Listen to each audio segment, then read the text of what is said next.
निर्दलीय विधायकों ने भरोसा दिलाया कि वो हाथ के साथ हैं। हालांकि दो निर्दलीय विधायकों की गैर मौजूदगी ने कई सवाल खड़े कर दिए हैं और वहीं बीजेपी ने राज्यसभा चुनाव के लिए कवायद तेज कर दी है और दूसरी सीट के लिए प्रत्याशी उतारने के लिए रणनीति भी बना दी है। सीएम आवास पर राज्यसभा चुनाव के लिए नामांकन से पहले मुलाकातों का सिलसिला शुरू हुआ, जिनमें निर्दलीय विधायकों के नाम शामिल थे। इनमें संयम लोढ़ा, खुशबीर सिंह, आलोक बेनीवाल, सुरेश टांग, रामकेश मीणा, महादेव खंडेला, ओम हुड़ला, बाबूलाल नागर, रमीला खड़िया, लक्ष्मण मीणा, कांति मीणा सीएम से मिले और सभी विधायकों ने मुख्यमंत्री अशोक गहलोत से राज्यसभा चुनाव में कांग्रेस उम्मीदवारों को समर्थन देने का भरोसा दिलाया। गौरतलब है कि राज्यसभा में तीसरी सीट के लिए दावेदारी को मजबूत करने के लिए कांग्रेस को निर्दलियों का ही सहारा है। यही वजह है कि प्रदेश के मुखिया खुद ये जिम्मेदारी निभा रहे हैं। जून में होने वाले राज्यसभा चुनाव में राजस्थान में 2 सीटों के लिए कांग्रेस के पास जरूरी बहुमत है, लेकिन मामला तीसरे पर ही अटका है। सीएम ने निर्दलियों से मिलकर उम्मीद बरकरार रखने की कोशिश की है और सभी विधायकों ने एक सुर में गहलोत को तीसरी सीट पर जीत का भरोसा दिलाया है। राजस्थान में कांग्रेस के 108, भाजपा के 71, निर्दलीय 13, आरएलपी के 3, बीटीपी के 2, माकपा के 2 और आरएलडी का 1 विधायक है। इस प्रकार कांग्रेस के पास कुल 126 विधायक हैं। भाजपा के पास 74 विधायक। संख्या बल के आधार पर कांग्रेस अगर 3 प्रत्याशी खड़ा करती है तो उन्हें जिताने के लिए 41-41-41 यानी कुल 123 वोट चाहिए, जबकि बीजेपी यदि 2 प्रत्याशी खड़ी करेगी तो उन्हें जिताने के लिए 41-41 यानी कुल 82 वोट चाहिए।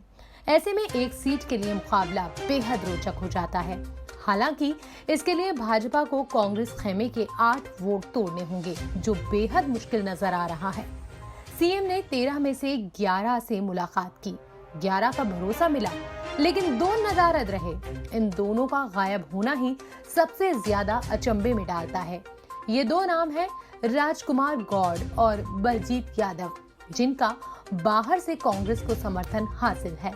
इसके बावजूद सीएम आवास पर ना पहुंचना कांग्रेस के लिए वर्तमान हालातों में नेगेटिव हो सकता है। सीएम आवास पर पहुंचने से पहले सभी 11 विधायकों ने राजस्थान विधानसभा में एक मीटिंग कर कांग्रेस का साथ निभाने पर सहमति से फैसला लिया था। दूसरी ओर प्रतिपक्ष के उपनेता राजेंद्र राठौड़ ने कहा है कि पार्टी दूसरी सीट पर प्रत्याशी भी उतार सकती है। राठौड़ ने कहा कि बीजेपी के पास अतिरिक्त वोट हैं। दूसरे प्रत्याशी को जिताने के लिए निर्दलीय और कांग्रेस से नाराज विधायक मदद करना चाहेंगे तो उनका स्वागत किया जाएगा।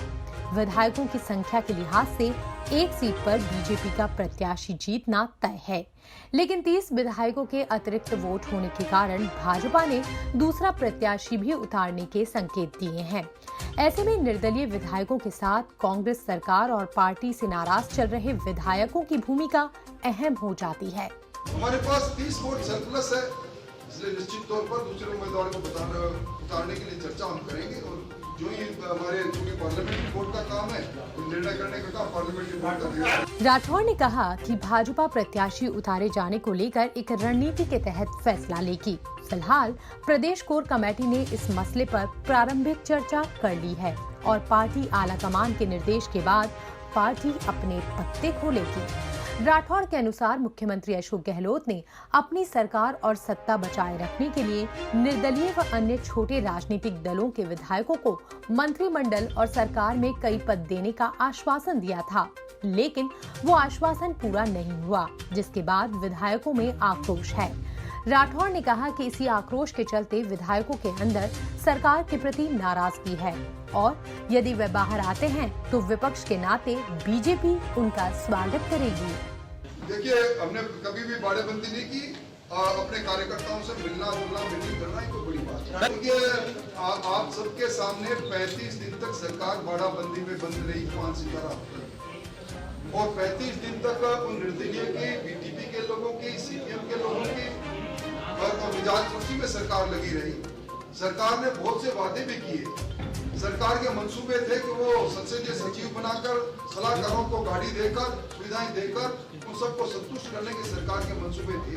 हमने समय रहते ही महामहिम राज्यपाल से संवैधानिक प्रमुख से पत्र लिखकर और संविधान के अनुच्छेदों के अनुसार वो नहीं बना सकते संसदीय सचिव, इनके बारे में पूरे अवगत उन्हें करा दिया, इसलिए उनसे वो वंचित रह गए। तो निश्चित तौर पर जिनसे जो वादा किया, जब वो चीज नहीं मिलती तो कहीं न कहीं तड़फन होती है, और तड़फन अगर विद्रोह में बदलती है और सामने हम खड़े नजर आते हैं तो अगर हमारी तरफ आते हैं तो हम उनका स्वागत हैं।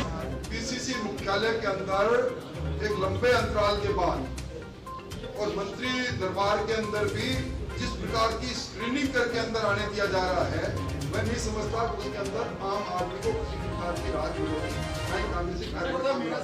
वहीं कैबिनेट मंत्री हेमाराम चौधरी ने कहा कि कांग्रेस में कोई विधायक नाराज नहीं है।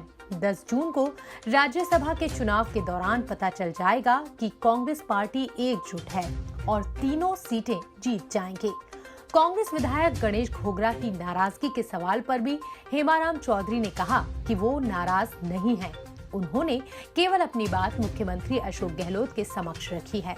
निश्चित तौर पर कांग्रेस पार्टी राज्यसभा चुनाव में 3 सीटों पर जीत दर्ज करेगी। हेमाराम चौधरी ने ये भी कहा कि राज्यसभा चुनाव के दौरान अगर जरूरत पड़ी तो बाड़ाबंदी भी की जा सकती है। ऐसे में 10 जून को होने वाला राज्यसभा चुनाव अहम हो गया है, जहां कांग्रेस 4 में से 3 सीट पर जीत का दावा कर रही है, वहीं बीजेपी दूसरी सीट को अपने पक्ष में लाने की कवायद कर रही है। आखिर नतीजा क्या रहता है, ये 10 जून को सामने होगा। ब्यूरो रिपोर्ट, शुभ 24 न्यूज। अभी के लिए बस इतना ही। बने रहिए शुभ 24 न्यूज के साथ। नमस्कार।